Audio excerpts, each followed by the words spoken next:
कुल 22 प्रस्ताव आए थे, जिस पर मंत्रिपरिषद ने अपनी मोहर लगा दी। सभी प्रस्ताव स्वीकृत हुए। सबसे पहले हम अनुरोध करेंगे परिवहन मंत्री जी से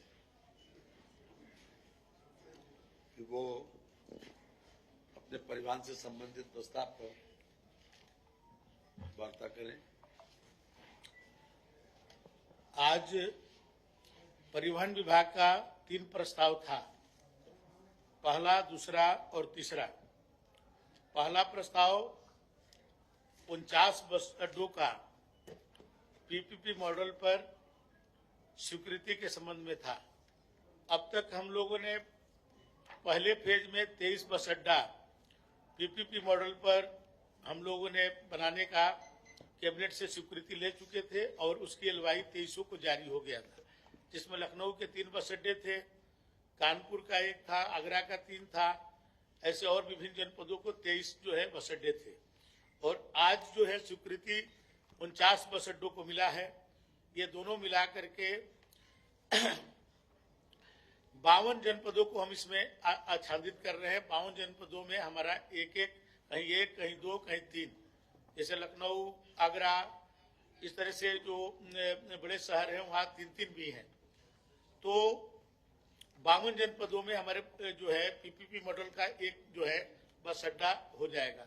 23 जनपद और बचेंगे, उसको अगले चरण में हम लोग कोशिश करेंगे और हर जनपद में कम से कम 1 बस अड्डा पीपीपी मॉडल पर बनाएं, जिसमें वो हवाई अड्डा की तरफ ये बस अड्डा बन रहा है, जिसमें वीआईपी लाउंज है, रेस्टोरेंट है, मॉल है, सिनेमा हॉल है, हर तरह की जो सुविधाएं जो हवाई अड्डा पर मिलती है, उस तरह का जो सुविधा इस हमारे बस अड्डों में मिलेगी।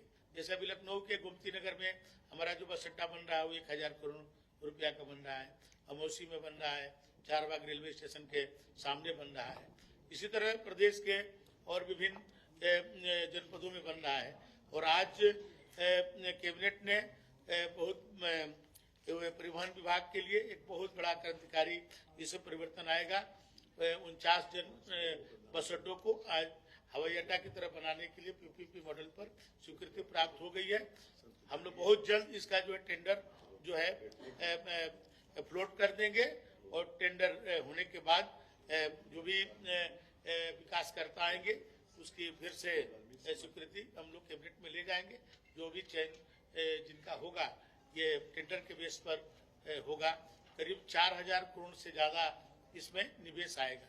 पहला जो हमने किया था उसमें 2500 करोड़ का निवेश था और इस बार वाले में मिनिमम 4000 करोड़ का निवेश आने का प्रस्ताव है।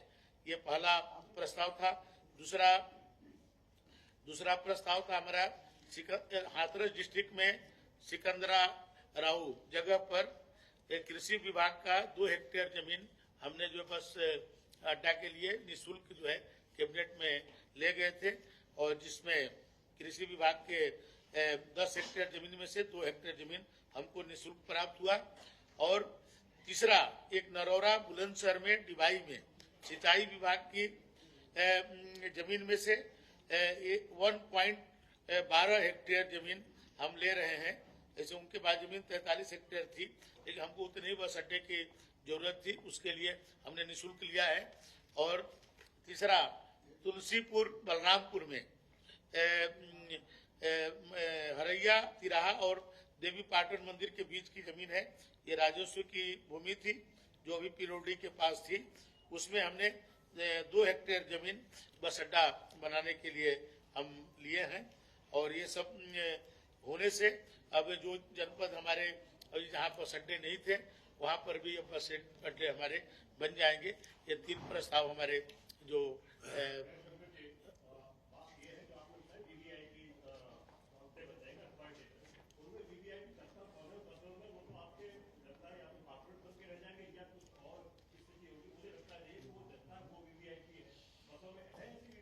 देखिए क्या है कि जैसे हम लोग ये चाहते हैं कि यदि कोई हमारा यात्री आए, प्रतिदिन अभी हमारे परिवहन विभाग से मिनिमम 15 लाख और मैक्सिमम 23 लाख तक लोग प्रतिदिन यात्रा करते हैं।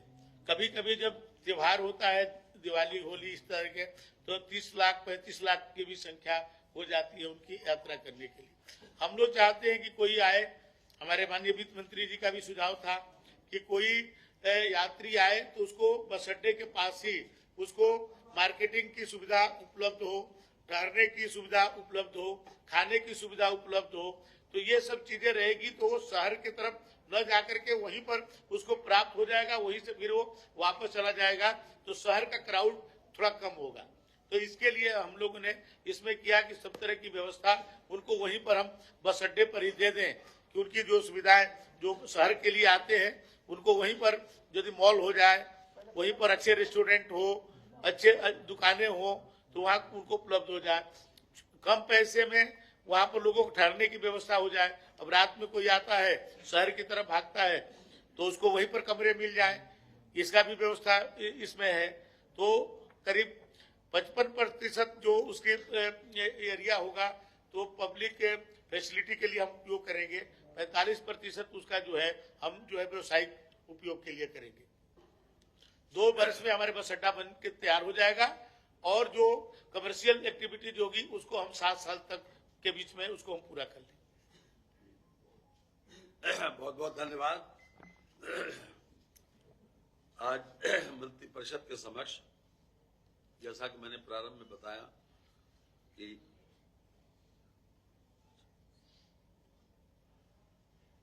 कुल 22 प्रस्ताव आए थे, जिसमें 3 प्रस्तावों पर चर्चा हो गई। चौथा प्रस्ताव औद्योगिक विकास विभाग का था, जिसमें स्वामी विवेकानंद युवा सशक्तिकरण योजना के अंतर्गत निःशुल्क टैबलेट वितरण हेतु प्रकाशित किए जाने वाले अंतिम बिड अभिलेख के संबंध में आया था। ये 25 लाख टैबलेट क्रय करने के लिए जो भी अंतिम बिड डॉक्यूमेंट होगा उसके ऊपर आज मंत्रिपरिषद से सहमति मिल गई है और इसमें इसके लिए पर्याप्त धन की व्यवस्था बजट में भी की गई थी और इस पिछले वर्ष भी की गई थी, इस वर्ष भी है। अभी तक 60 लाख स्मार्टफोन और टैबलेट वितरित किए जा चुके हैं और ये 25 लाख और इसमें विशेष रूप से वो लोग जो फाइनल ईयर के स्टूडेंट्स हैं, चाहे वो तकनीकी शिक्षा के हो, चाहे स्वास्थ्य शिक्षा के या कौशल विकास प्रशिक्षण या प्रदेश में उच्च शिक्षा के, एवं ITI तथा सेवा मित्र पोर्टल पर पंजीकृत जो कुशल युवा वर्ग तकनीकी रूप में सशक्त बनाने के लिए इन लोगों को मुफ्त में टैबलेट उपलब्ध कराए जाएंगे। ये कैबिनेट ने आज इस पर सहमति दे दी है। और 5वां प्रस्ताव औद्योगिक विकास का है, जो हमारी हाई पावर कमेटी ने जो कुछ संस्तुति की है उस पर मंत्रिपरिषद ने आज सहमति दी है, क्योंकि हमको बराबर अपनी पॉलिसीज के आधार पर उन लोगों को इंसेंटिवाइज करना है कि जो लोग यहाँ पर लगातार इन्वेस्ट कर रहे हैं। इसमें डिटेल के लिए मैं अनुरोध करूंगा श्री आलोक कुमार जी सेकंड से, कि जो इंडस्ट्रियल डेवलपमेंट देखते हैं विशेष रूप से, वो विशेष रूप से इसको पर प्रकाश डालें। शुक्रिया सर। आज हमारे 8 प्रस्ताव कैबिनेट के सामने गए थे निवेश के, उसमें से 6 फ्रेश प्रस्ताव हैं जिसमें पहली बार यूनिट स्थापित होगी। एक ऐसा है जो ऑलरेडी ऑपरेशन में आ गया, उनका पहला क्लेम आया था, वो क्लेम सेटल किया गया, और एक ऐसा है जिसमें कुछ भूमि का प्रॉब्लम हो गया था तो संशोधित LOC जारी हो रही है। जो 6 प्रस्ताव नए गए थे उसमें OFB tech private limited 589 crore के निवेश के साथ ये एग्रो केमिकल्स बनाएंगे शाहजहांपुर में। इनका प्रस्ताव आज LOC निर्गत करने का माननीय मंत्रिपरिषद ने अनुमोदन दे दिया है। दूसरा इंडिया ग्लाइकॉल्स लिमिटेड, ये पहले से स्थापित फैक्ट्री है, गोरखपुर में गीडा के परिसर में है। इनके इथेनॉल प्रोडक्शन का अभी तक 100 किलोलीटर पर डे था, अब ये क्षमता विस्तार करके उसको 410 किलोलीटर पर डे यानी कि 4 गुना से अधिक वो विस्तार कर रहे हैं। 669 करोड़ का इसमें इन्वेस्टमेंट है और इसका भी आज LOC निर्गत करने पर माननीय मंत्रिपरिषद का अनुमोदन प्राप्त हो गया है। तीसरा एक बहुत बड़ा सोलर सेल और मॉड्यूल दोनों मैन्युफैक्चरिंग प्लांट लग रही है और उसके साथ एक बहुत बड़ा वो सोलर पार्क भी बनाएंगे जिसमें कि इलेक्ट्रिसिटी जनरेट करेंगे, क्योंकि हर बड़े उद्योगों के लिए अब मिनिमम ग्रीन एनर्जी लेना जरूरी हो गया। तो इसमें चूंकि एनर्जी का कंजम्पशन ज्यादा है तो वो बुंदेलखंड में 100 एकड़ में एक बड़ा प्लांट लगाएंगे, सोलर प्लांट। उसके अलावा जो सोलर वेफर उसका जो इनगट्स और वेफर्स बना के उसको सोलर सेल्स जो हम जिस रेट में यूज करते हैं वो हम लोग करेंगे। अभी तक लगभग ये सारा चीज आयात होता था। यूपी सोलर सेल मैन्युफैक्चरिंग का एक हब बनता जा रहा है। 2 हमने पहले ही किए थे, ये तीसरा है। इसमें कुल 3,805 करोड़ रुपए का निवेश है। ये यमुना अथॉरिटी के परिसर में 100 एकड़ वहां बनेगा और बाकी जो इनका सोलर प्लांट बनेगा वो बुंदेलखंड में बनेगा। इसको भी आज मंजूरी दी गई है। बुंदेलखंड में वो जमीन आज जो ये सोलर पार्क अपना रिन्यूएबल एनर्जी डिपार्टमेंट के सोलर पार्क में ही इनको जगह दिया जाएगा। चौथा जो है इनका बिस्लेरी इंटरनेशनल प्राइवेट लिमिटेड, ये प्रयागराज में स्थापित हो रहा है, जो हमारा सरस्वती हाईटेक सिटी है। इसमें बॉटल ड्रिंक्स, सॉफ्ट ड्रिंक्स, इस तरह के उत्पाद होंगे। 269.31 करोड़ का इसमें इन्वेस्टमेंट है। इस पे भी एलओसी हमें आज प्राप्त हो गई है। 5वां एजीआई कैन। अब विश्व में 3 बड़े कैन मैन्युफैक्चरर्स हैं। कैनपैक, उनको पहले हमने उन्नाव में दे दिया था। एक बॉल कॉरपोरेशन है, उनको हमने मेरठ में दे दिया। और ये तीसरा बड़ा जो कॉम्पिटिटर है इसी क्षेत्र में, एजीआई कैन करके, इनको हाथरस में यूपीसीडा के औद्योगिक आस्थान में इनको जगह दी गई है। ये 1128.72 करोड़ का इन्वेस्टमेंट करेंगे। आज उसके लिए भी माननीय मंत्रिपरिषद का अनुमोदन प्राप्त करिए। ये चौथा सोलर सेल मैन्युफैक्चरिंग प्लांट तैयार कर रहे हैं। ये integrated batteries India private limited का ये 1146 करोड़ के उसमें है और निवेश से ये यमुना अथॉरिटी के उसमें स्थापित होगी। तो इस प्रकार से आप देखेंगे कि सोलर सेल स्थापित करने के लिए ग्रेटर नोएडा और यमुना एक हब के रूप में बन रहा है। नहीं, पचेआई की तरह नहीं है, ये सब मजबूत लोग हैं। पहला वाला जो था वो OFB टेक प्राइवेट लिमिटेड, ये एग्रो केमिकल्स बनाएंगे। 7वां प्रपोजल, ये ऑलरेडी स्थापित हो गया प्लांट। इनका पहला क्लेम आया है 4.04 करोड़ का। इनका कैपिटल सब्सिडी मद में किया था। 237 करोड़ का इन्वेस्टमेंट था मुरादाबाद में। इनका प्रोडक्शन 28/7/24 से चालू हो गया। तो 24-25 का पूरा 1 साल का क्लेम इनका, साल दर साल इनका क्लेम आता है। इनके क्लियरेंस, इनके जो सब्सिडी को आज माननीय मंत्रिपरिषद में अनुमोदन मिल गया है। लास्ट प्रपोजल जो मैंने कहा एलओसी संशोधन का है, इसमें ये 16,000 करोड़ का इन्वेस्टमेंट के साथ अवाडा इलेक्ट्रो लिमिटेड को, इनको जमीन दी गई थी ग्रेटर नोएडा में। कुछ जमीन में थोड़ा सा कुछ किसानों का प्रॉब्लम था, तो उनको जमीन बदल के दी गई है। इस वजह से केवल संशोधित एलओसी है, ये पहले से एलओसी सैंक्शन। 8 प्रस्ताव जी। कैबिनेट प्रपोजल एक ही है। कैबिनेट प्रपोजल एक है, एक ही में 8 सब प्रपोजल्स थे। ये ऐसा होता है कि मुख्य सचिव के तहत के अध्यक्षता में एक उच्च स्तरीय समिति बनी, प्राधिकृत समिति बनी हुई है। उनकी संस्तुति तो उन्होंने फरवरी 2026 में बैठक की थी। 8 प्रपोजल उन्होंने भेजे थे, वो 8 के 8 आज माननीय मंत्रिपरिषद में उसका अनुमोदन होगा। Thank you very much. Thank you sir. मंत्रिपरिषद के समक्ष 7वां प्रस्ताव था जिला पीलीभीत, लखीमपुर खीरी, रामपुर एवं बिजनौर में भारत पाकिस्तान के विभाजन के समय पीलीभीत, लखीमपुर खीरी, रामपुर एवं बिजनौर में भारत पाकिस्तान के विभाजन के समय विस्थापित होकर आए तथा नागरिकता संशोधन अधिनियम 2019 के अंतर्गत भारतीय नागरिकता के लिए पात्र हो अथवा अनुसूचित जनजाति समुदाय अथवा उपनिवेशन योजना के तहत बसाए गए परिवारों को भूमि दर के अधिकार प्रदान करने के संबंध में आज मंत्रिपरिषद ने अपनी सहमति दे दी है। ये 4 जिलों में जो शरणार्थी के रूप में भारत पाकिस्तान के बंटवारे के समय आए थे, ऐसे लोग 50-70 वर्षों से ओनरशिप के अभाव में इन परिवारों को खेती के लिए बैंक ऋण प्राप्त करने और सरकारी खरीद केंद्रों पर अपनी उपज बेचने के भारी कठिनाई का सामना करना पड़ता था।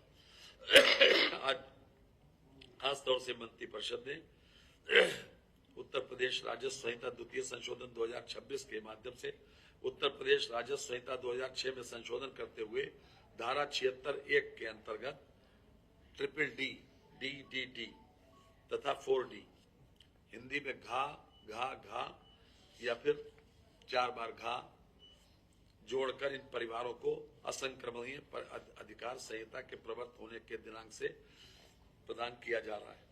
इनको खास तौर से जी इनकी संख्या खीरी में है 2350 परिवार, पीलीभीत में 4000 परिवार, बिजनौर में 18 ग्रामों में 3856, रामपुर में 16 ग्रामों में 2174 परिवार।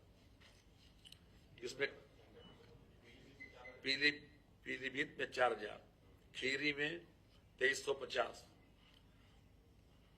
बिजनौर में 18 ग्रामों में 3856 और रामपुर में 16 ग्रामों में 2174 परिवार। जो लोग इनको बाकायदा सम्मानजनक तरीके से अपनी फसल न जी जमीन का एकड़ का तो वो नहीं है, लेकिन जितनी इनको जो कंडीशन दी गई है वो लगभग 1 एकड़ की अधिकृत सीमा तक इनको जो है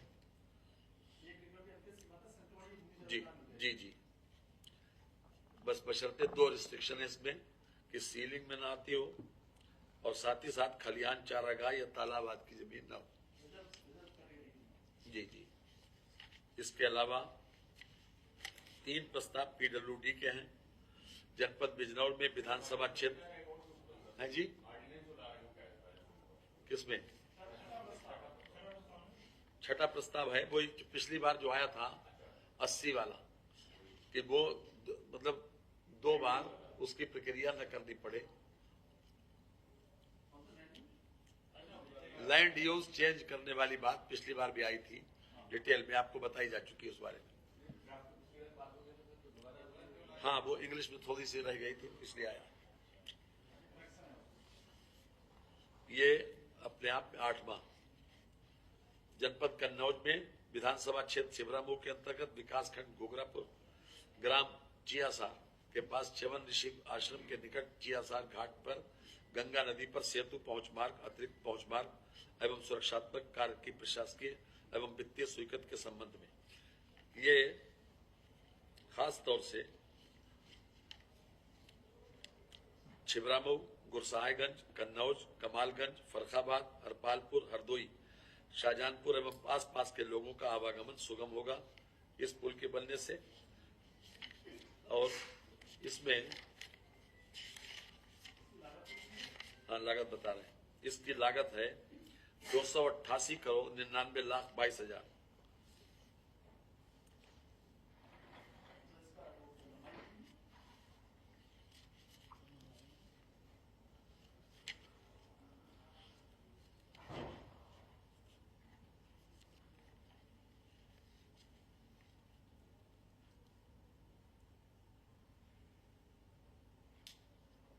इसके लिए जो लैंड एक्विजिशन किया जा रहा है 9.13 हेक्टेयर,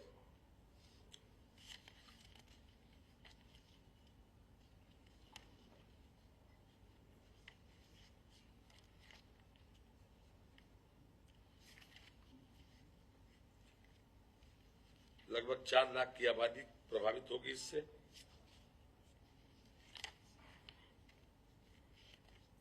लाख की आबादी अर्जुनपुर 34।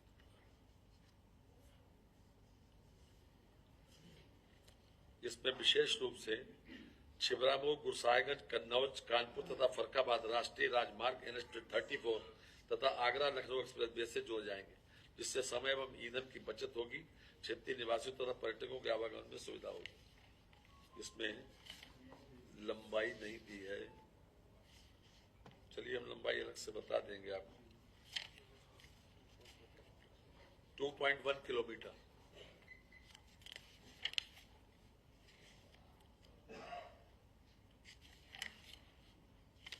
नेक्स्ट है जनपद कुशीनगर।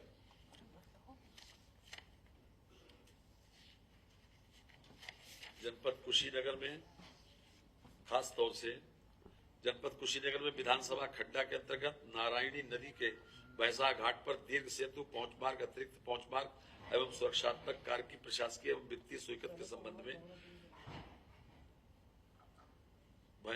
भैंसा घाट पर वर्तमान में नदी पार करने का एकमात्र साधन पैंटून पुल है, जो वर्षा ऋतु में हटा लिया जाता है। प्रस्तावित सेतु के बन जाने से बिहार एवं जिला महाराजगंज जाने के लिए लगभग 40-50 किलोमीटर दूरी कम हो जाएगी एवं कुशीनगर एवं महाराजगंज साइड के गांव लाभान्वित होंगे। इससे इस क्षेत्र का शिक्षा, स्वास्थ्य, व्यवसाय आदि के क्षेत्र में चौमुखी विकास होगा। ये अपने आप में 705 करोड़ 18,19,000 705 करोड़ 18,19,000।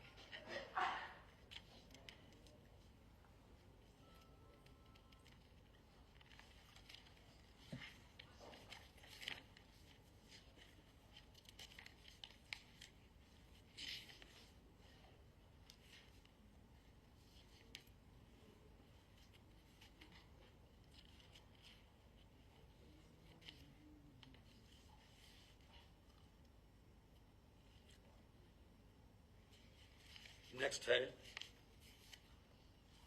इसमें भी लिखा नहीं, जनपद शाहजहांपुर में लिप्पो लेक भिंड मार्ग, ये स्टेट हाईवे है 29, चैनल्स 468.75 से चैनल्स 497.05 तक मार्ग का वाइडनिंग और स्ट्रेंथनिंग का कार्य 28 किलोमीटर 300 मीटर की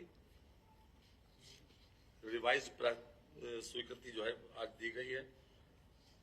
इसमें 266 करोड़ 70,09,000 रुपए।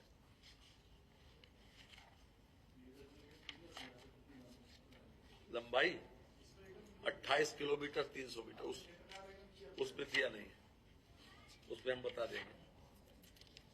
ये कुल मिला के ये वाइडनिंग और स्ट्रेंथनिंग का प्रस्ताव है जो लिप्पो लेक से भिंड मार्ग है। इससे यात्रियों की सुविधा के लिए इसको आवश्यक समझा गया, इसलिए इसको जनहित में किया गया। इसके अतिरिक्त जी जिस पर निशान लगाया जाता है उसी को ब्रीफ किया जाता है। ऐसा है। अब हम अनुरोध करेंगे आपसे, श्री हाँ जी, अल्पसंख्यक वाला 11वां है। ये प्रस्ताव तो पहले पास हो चुका था। एक मैटर यह है कि 2016 में एक प्रस्ताव पास हुआ मंत्रिपरिषद के द्वारा, हाँ, वो राज्यपाल जी के माध्यम से भारत सरकार को भेजा गया। उसमें चूंकि एक कंट्राडिक्शन था कि इस अधिनियम की धारा 11(3) के में जो प्राविधान है वो सीआरपीसी की धारा 2C और 41(1) के विपरीत था। इसलिए उसको वापस लेने की बात हुई। भारत सरकार ने इसको ऑब्जेक्शन लगाया, तो निर्णय ये हुआ कि इसको वापस ले लिया जाए। दिसंबर 25 में इसको वापस लेने का प्रस्ताव कैबिनेट से पास हो चुका है। आज जो कैबिनेट के सामने आया वो ये आया कि चूंकि वापस लेना है इसको, इसलिए राज्यपाल जी को जो एक संदेश भेजते हैं आर्टिकल 175(2) के तहत, वो संदेश आज मंत्रिपरिषद से अनुमोदित किया गया, इसको विड्रा करने। कंट्राडिक्शन तो आपको बताया कि जो इस अधिनियम की धारा 11(3) है वो कंट्राडिक्ट करती थी सीआरपीसी की धारा 2C से और 41(1) से। यद्यपि अब बदल गया है, वीएनएस बदल गया, सीआरपीसी बदल गई, इसलिए उसी के जो धारा है सब्सिक्वेंट, उसके आधार पर उसका कंट्राडिक्शन माना जाता है, इसलिए उसे परिवर्तन करना जरूरी था, इसलिए उसको विड्रा कर लिया गया। अब मैं अनुरोध करूंगा अपने साथी श्री संदीप से कि वो अपने बेसिक शिक्षा के दो हैं, एक तो 18,000 रुपया 10,000 का हमारे शिक्षा मित्रों का बढ़ाया गया उस पर, और एक अनुदेशकों का भी मानदेय बढ़ाया गया 17,000 किया गया। उसके संबंध में माननीय संदीप जी करेंगे फिर। अच्छा नहीं, 12-13 आज माननीय मंत्री परिषद के समक्ष जो माननीय मुख्यमंत्री जी की घोषणा थी कि सभी हमारे अंशकालिक अनुदेशक और समस्त शिक्षकों और शिक्षा मित्रों का जो मानदेय है उसको बढ़ाने की घोषणा की गई थी।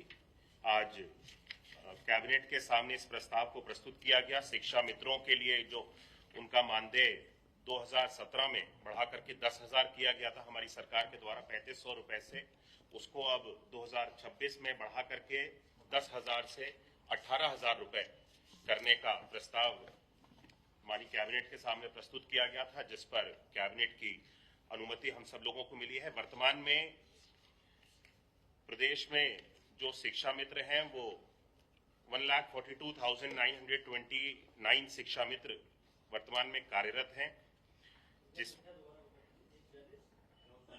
1,42,929 1,42,929 शिक्षा मित्र हैं, जिसमें 1,29,332 जो शिक्षा मित्र हैं वो भारत सरकार के द्वारा 60-40 के रेशियो में अब तक इनका मानदेय हम लोगों को प्राप्त होता था, और शेष जो है अभी जो बढ़ाया गया है मानदेय ये 1,29,332 शिक्षा मित्रों का अभी इसके लिए मांग भारत सरकार से की गई है, जो मानदेय बढ़ाया गया है। लेकिन वर्तमान में जो इसका अभी अतिरिक्त व्यवहार है वो 1,138.12 करोड़ का 1,29,332 शिक्षा मित्र जो भारत सरकार से समग्र शिक्षा के अंतर्गत जिनका 60-40 के रेशियो में हमको प्राप्त होता था मानदेय, अभी अतिरिक्त इनका व्यवहार 1,138.12 करोड़ का प्रदेश सरकार के द्वारा वर्तमान में वहन किया जाएगा।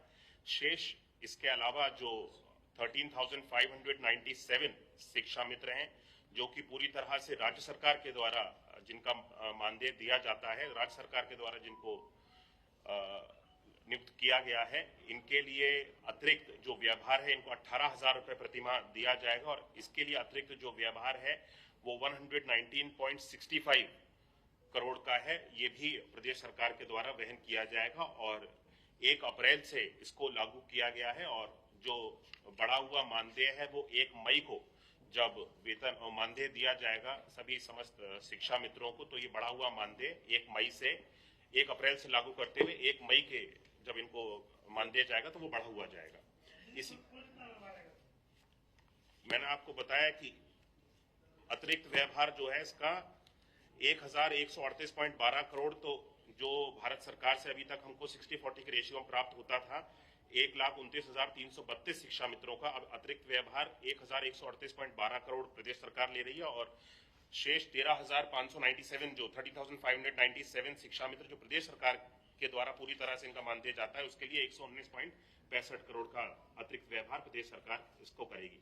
इसी के साथ साथ जो माननीय मुख्यमंत्री जी की घोषणा थी कि अंशकालिक अनुदेशकों को भी जो कि तीन अंशकालिक अनुदेशक 100 से अधिक छात्र संख्या वाले विद्यालयों में जो उच्च प्राथमिक विद्यालय हैं जहां पर इनको नियुक्त किया जाता है, वर्तमान में 13,769 ऐसे उच्च प्राथमिक विद्यालय हैं जहां पर हमारे वर्तमान में अंशकालिक अनुदेशक पठन पाठन का कार्य करा रहे हैं।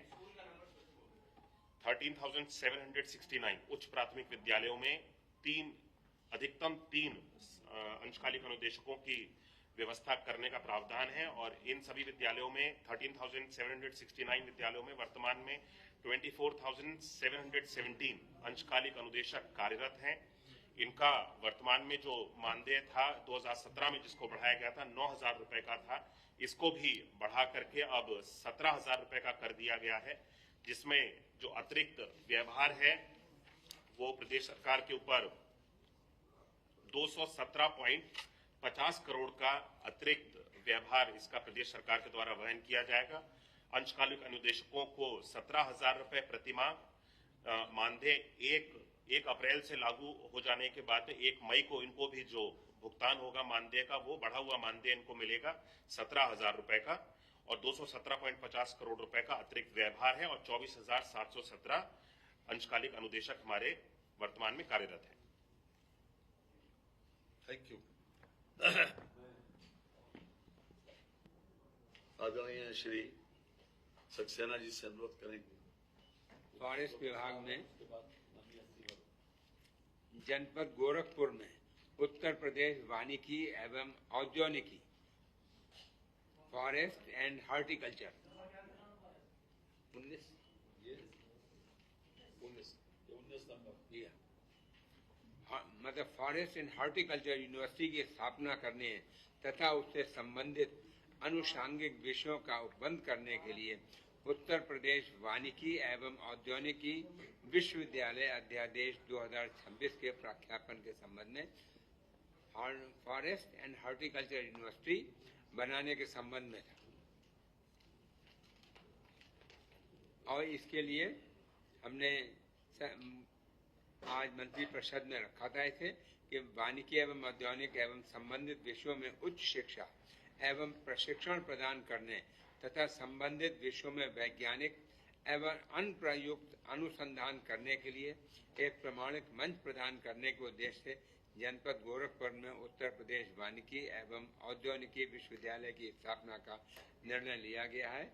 और इससे ग्रीन कवरेज भी बढ़ेगा, लोगों की नॉलेज बढ़ेगी, हमारा प्रोडक्शन भी बढ़ेगा और ग्रीनरी बढ़ेगी, क्वालिटी एजुकेशन जाएगी। दूसरा हमारा नेक्स्ट गोरखपुर में कैंपियरगंज,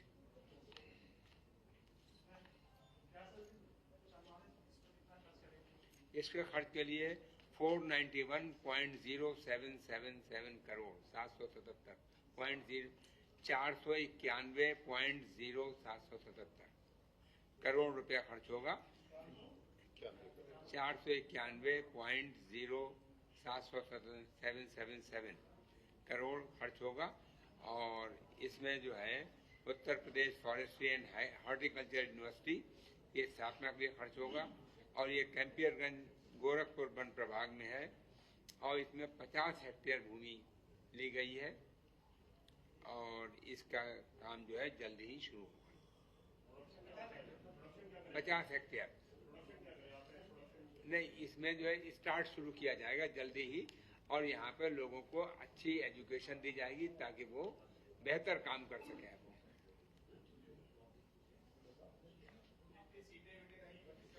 देखिए अभी इसमें कई सब्जेक्ट्स रखे गए हैं और शुरू में उम्मीद यह है कि हर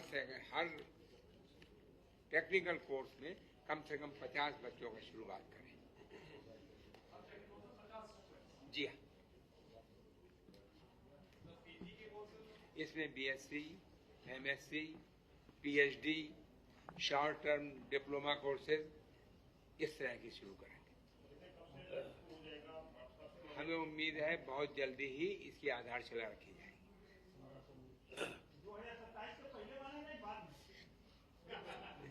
हम कोशिश करेंगे 2026 में ही शुरू हो जाए। माननीय श्री बरोज जी, धन्यवाद। आप वन मंत्री हैं और प्रदूषण की बात है यहाँ, ये बता इतनी बड़ी मछली हम गोरखपुर के रहने वाले हैं, लेकिन महाराज जी का जिला है, वहाँ जितने पॉल्यूशन और जितने अवैध भट्टे हैं वो विद्यालय के बगल में ही चल रहे हैं।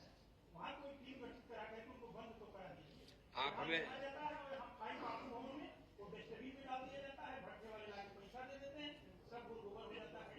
आप हमें लिख के दीजिए, हम जांच कराएंगे। आप हमें लिख के दीजिए, हम जांच कराएंगे। जी नहीं, एक तो यूनिवर्सिटी के लिए उसका ऑर्डिनेंस शुरू करना और दो उसके लिए पैसा सैंक्शन करना, दो बातें। एक प्लीज आपस में नहीं, प्लीज प्लीज। एक 20 नंबर था जिसमें पैसा ये यूनिवर्सिटी बनाने के लिए, एक यूनिवर्सिटी बनाने के लिए पैसा जो दिया गया 491.0777। प्लीज आपस में बात नहीं करिए।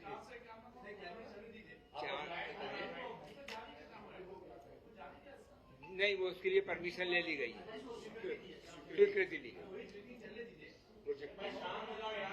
प्लीज देखिए श्री असीम अरू जी, सर धन्यवाद।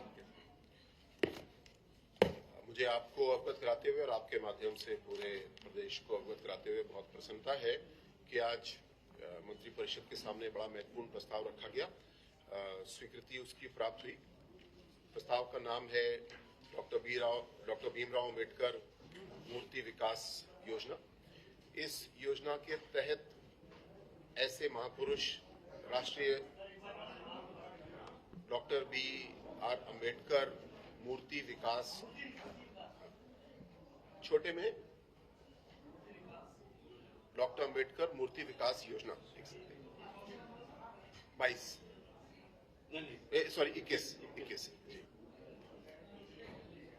इस योजना के तहत बाबा साहब डॉक्टर भीमराव अंबेडकर और अन्य महापुरुष स्त्रियां जिन्होंने समाज के सुधार के लिए, सामाजिक न्याय की लड़ाई के लिए काम किया, उनको सम्मानित करने के लिए योजना ये स्वीकृत की गई है। इसके अंतर्गत जो मुख्य विषय है मैं आपके सामने रखना चाहूंगा। ऐसे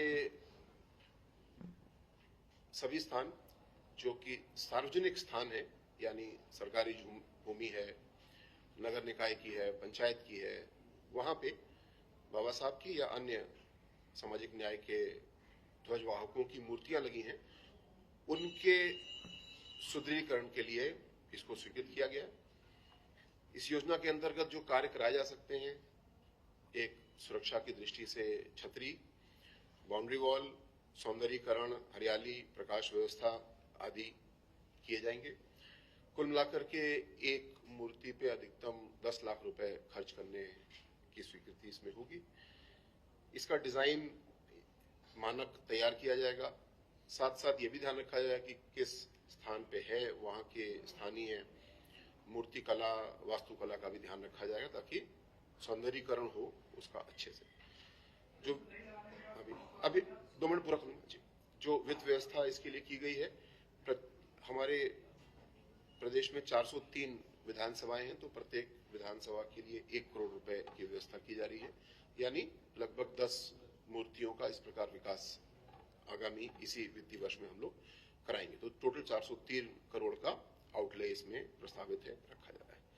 इसके अंतर्गत माननीय मुख्यमंत्री का निर्देश है कि सभी विधानसभा क्षेत्रों में कार्यक्रम आयोजित किए जाएंगे। 14 अप्रैल को इस योजना के बारे में बताया जाएगा, किन स्थानों पे इस योजना के तहत मूर्तियों के सौंदर्यीकरण, सुदृढ़ीकरण का काम होगा।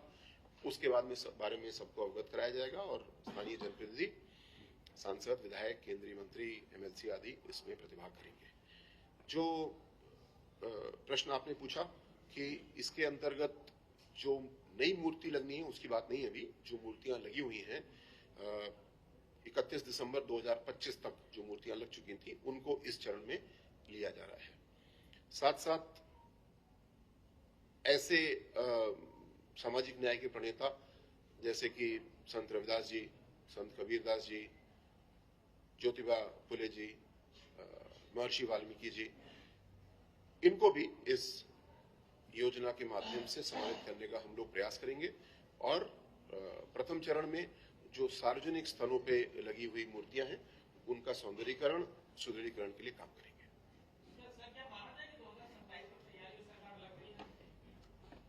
यहाँ तो हमेशा इलेक्शन में तैयार है, हमेशा ये तय नहीं। ये तो एक इलेक्शन समाप्त होने के बाद हम दूसरे इलेक्शन की तैयारी दूसरे दिन से करते हैं। विकास की राह हमेशा चलती है, पर यहाँ आपने कहा तो तुलना में जरूर करना चाहूंगा। समाजवादी पार्टी की सरकार में जिन महापुरुषों का, स्त्रियों का हम लोग सम्मान करने की बात कर रहे हैं, उन सब का अपमान समाजवादी पार्टी ने किया। उनके नाम के जिले, मेडिकल कॉलेज, यूनिवर्सिटी, कॉलेज, सब जगह अखिलेश जी ने काली कलम चलाने का काम किया था, ये हम सब जानते हैं। इसके विपरीत इस योजना के तहत हम लोग प्रत्येक विधानसभा में काम करेंगे, सम्मान करेंगे, आने वाले समय में और भी करेंगे। इसको सामाजिक न्याय के प्रणेता, केवल दलित नहीं, सामाजिक न्याय के प्रणेता, ऐसे ये तो परिभाषा हमने इसमें दे रखी है पूरी, और इसमें कोई विवाद का विषय नहीं है। योजना का नाम बाबा साहब के नाम पे आसानी समझने के लिए, लेकिन और भी ऐसे हमारे महान स्त्री पुरुष हैं जिनको इस तरीके से हम लोग सम्मानित करेंगे। साथ साथ 1 मिनट की अनुमति और लूंगा। चियासर पुल कन्नौज का स्वीकृत हुआ है, क्योंकि मैं कन्नौज से हूँ इसलिए आज उपस्थित हूँ। धन्यवाद देना चाहूंगा माननीय मुख्यमंत्री को कि बड़ा महत्वपूर्ण प्रोजेक्ट है और कन्नौज जिले के लिए और पार शाहजहांपुर, हरदोई के लिए भी बहुत ही महत्वपूर्ण होगा। बहुत बहुत आभार। Thank you.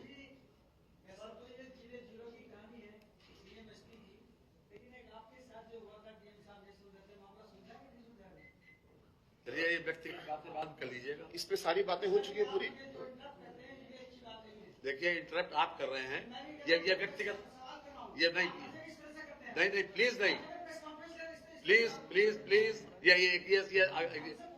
इंडिविजुअल मैटर, ये इंडिविजुअल मैटर नहीं, इंडिविजुअल मैटर है ये अपने आप में। देखिए ये आप प्लीज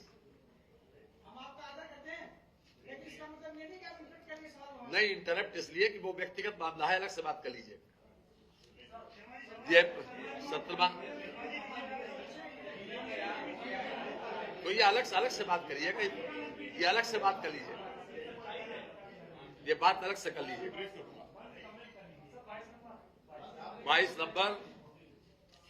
नंबर है हमारे विश्वविद्यालय मेडिकल कॉलेज का, बलिया का, जनपद बलिया में स्वशासी राज्य चिकित्सा महाविद्यालय की स्थापना के संबंध में ये अपने आप में एक बहुत प्रतीक्षित विषय था। काफी दिनों से बलिया में मेडिकल कॉलेज की मांग चली आ रही थी। आज विशेष रूप से मुख्यमंत्री जी ने अपनी कैबिनेट के माध्यम से इस पर सहमति मिल गई है। 14.05 एकड़ जमीन 10/3/25 को मंत्री परिषद की बैठक में चिकित्सा शिक्षा विभाग को कारागार विभाग से हस्तांतरित कर दी गई। इस पर बलिया में मेडिकल कॉलेज बनेगा और 437 करोड़ रुपए की लागत से, जो 1/4/26 में 437 करोड़ रुपए की लागत स्वीकृत हुई है, ये अपने आप में काफी प्रतीक्षित था और इस पर आज मंत्री परिषद ने अपनी सहमति दे दी। मैं समझता हूं कि माननीय दयाशंकर जी और बहुत से लोगों ने बलिया में इस बात की मांग लगातार करते रहे कि उनके वहां मेडिकल कॉलेज हो। तो मेडिकल कॉलेज लगातार जो बन रहे हैं, 81 मेडिकल कॉलेज हमारे वहां हैं, अब ये इसके साथ ये 82वां बन जाएगा। इसके अतिरिक्त जो जिले बचे हैं वहाँ पीपीपी मॉडल पर भी मेडिकल कॉलेज बने, इसकी चिंता हो रही है। आप कुछ कहना चाहेंगे? ये मेडिकल कॉलेज महर्षि भृगु जी के नाम पर रहेगा। महर्षि भृगु सप्त ऋषियों में से एक ऋषि हैं और बलिया में ही उनका प्रमुख स्थान है, तो उनके नाम पर महर्षि भृगु राजकीय शासकीय चिकित्सा महाविद्यालय इसका नाम रहेगा। और हमारे बलिया को आजाद कराने वाले 1942 में ही चित्तू पांडे जी, तो जो जेल में हम लोग जो है प्रत्येक वर्ष जेल 19 अगस्त को बलिया बलिदान दिवस मनाते हैं हम लोग, और उसमें 2.5 एकड़ जमीन हम लोगों ने बलिया के जो हमारे बलिदानी हैं उनके स्मारक बनाने के लिए भी इसमें निर्धारित किए हैं। और उसमें वो माननीय चित्तू पांडे जी के वो स्मारक, उनके नाम पर वो स्मारक होगा, और हमारे जो भी बलिया के शहीद हैं उनका एक स्मारक इसमें 2.5 एकड़ जमीन में। क्योंकि जब जेल खुला था तो जेल फाटक, अभी भी मुख्यमंत्री जी भी गए थे, जो है डिप्टी सीएम साहब भी गए थे वहां पर, तो जेल का फाटक खुलता है 19 अगस्त को, और हम लोग फिर 1942 के क्रांतिकारियों का स्वागत करते हैं और आजादी के लोग जो घोषणा किए वहां तक ले जाते हैं। तो उस तरह के वो पुराना जेल उसी तरह से रहेगा। वो बैरक जिसमें चित्तू पांडे जी बंद थे, वो भी बैरक उसी स्मारक के पार्ट रहेगा। तो 2.5 एकड़ जमीन चित्तू पांडे जी के स्मारक के नाम पर उसको इसमें आरक्षित की गई है। तो दोनों रहेगा। मेडिकल कॉलेज का नाम महर्षि भृगु शासकीय चिकित्सा महाविद्यालय, और स्मारक जो है चित्तू पांडे जी के नाम पर है। धन्यवाद बहुत बहुत। एक कार्योत्तर जो है वो सहमति आज मंत्री परिषद ने दी है। पूर्वी पाकिस्तान बांग्लादेश से विस्थापित हिंदू बंगाली परिवारों को जनपद कानपुर देहात में पुनर्वास हेतु लीज रेंट एवं पट्टे के प्रारूप का निर्धारण। ये प्रकरण में जो फरवरी 2026 को मंत्री परिषद में प्राप्त अनुमोदन के क्रम में मेरठ की तहसील मवाना के ग्राम नगला गोसाई में पूर्वी पाकिस्तान बांग्लादेश से विस्थापित 99 परिवारों को जनपद कानपुर देहात के तहसील रसूलाबाद के ग्राम भैसाया तथा ग्राम ताजपुर तरसौली में कतिपय शर्तों के अधीन पुनर्वासित किए जाने के आदेश दिनांक 3 फरवरी 26 द्वारा जिलाधिकारी कानपुर देहात एवं मेरठ को निर्गत किए गए थे। उक्त आदेश की लीज रेंट एवं पट्टे के प्रारूप का उल्लेख नहीं किया जा सका। पूर्व में पूर्वी पाकिस्तान से विस्थापित 63 हिंदू बंगाली परिवारों को जनपद कानपुर देहात के तहसील रसूलाबाद में पुनर्वासित किए जाने के संबंध में निर्गत शासनादेश दिनांक 11 नवंबर 2021 द्वारा निर्धारित लीज रेंट ₹1 एवं पट्टे हेतु निर्धारित प्रारूप अनुसार प्रकरण की तत्कालिकता एवं माननीय राष्ट्रीय नीति हरित प्राधिकरण के आदेशों के अंतर्गत उपरोक्तानुसार कार्रवाई किए जाने हेतु जिलाधिकारी कानपुर देहात को आदेश दिनांक 27 मार्च 26 द्वारा निर्गत कर दिया गया है। उपरोक्त की गई कार्रवाई पर माननीय मंत्री परिषद का कार्योत्तर अनुमोदन प्राप्त किया जाना निवेदित है। आज मंत्री परिषद ने इस पर अपनी सहमति दे दी है। एक रुपया है ये 17वां, हाँ ये छूट गया था। 14 में एक है, खासतौर से जो हमारी संस्था है ये प्राइवेट विश्वविद्यालय का इन्हें अधिकार दिया गया है बनाने का। Sunhill health care private limited, Sunhill health care private limited, Greater Noida में ग्रेटर नोएडा प्राधिकरण द्वारा आवंटित 26.1 एकड़ भूमि पर निजी क्षेत्र के अंतर्गत मेट्रो विश्वविद्यालय की स्थापना हेतु प्रस्ताव प्रस्तुत किया गया है। उक्त विश्वविद्यालय की स्थापना के संबंध में जो आज अधिकार मंत्री परिषद ने दे दिया गया कि अपना विश्वविद्यालय बनाने का अधिकार ये उच्च शिक्षा। Thank you very much.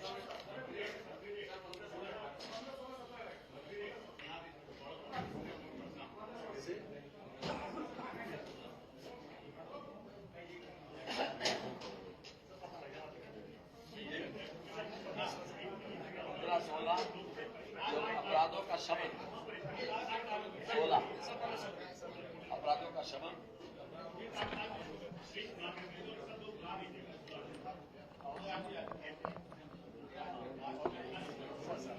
अपराधों का शमन